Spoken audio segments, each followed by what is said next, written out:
Working across cultures. 1. Doing business internationally. Track 23. I spent 18 months trying to set up a franchising network in China for our Munch'em pizzas. I hired a local guy, David Lee, to deal with the details of the business, like choosing sites, getting the necessary documents, checking agreements, that sort of thing. But I made it clear to him we had a successful business model for the pizza restaurants and we'd use it in China. We were doing really well in the other regional markets, South Korea, Japan, and Malaysia, so we knew we had a winning concept. Bob, was there much competition in the Chinese pizza trade? Yes, but we felt our tried and trusted marketing approach would work well there. And certainly, we expected to get a foothold in the market pretty quickly. Okay, we got on with it, and within 6 months, we'd opened 10 outlets in some of China's biggest cities.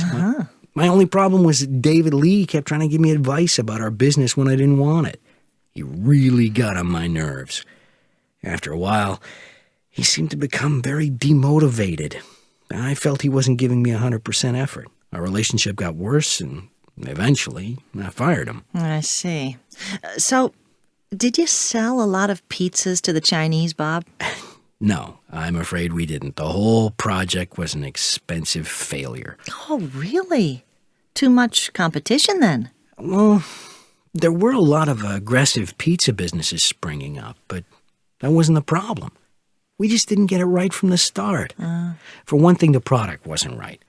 Our thick 15-inch pizzas, which were so popular in the other markets, were much too big for Chinese tastes.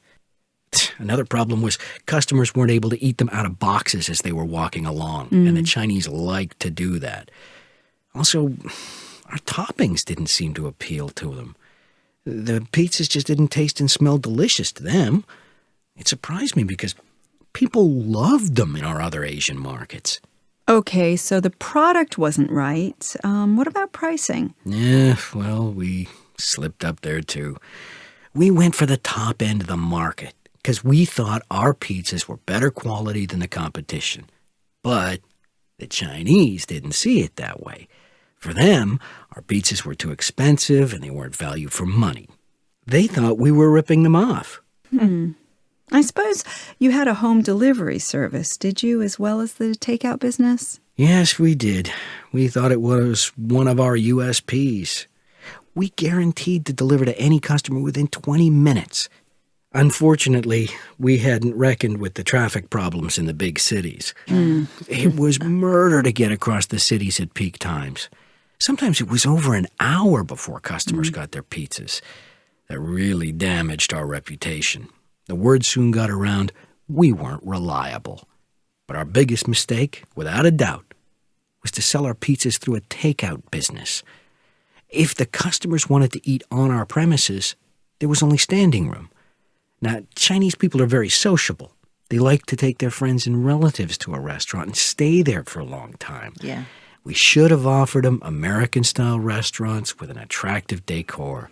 They'd have enjoyed that. So, are there still any Munch'em restaurants in China? Nah. My feeling was there was no way back. Our brand had no credibility after a while. I told head office we should sell off the restaurants and cut our losses.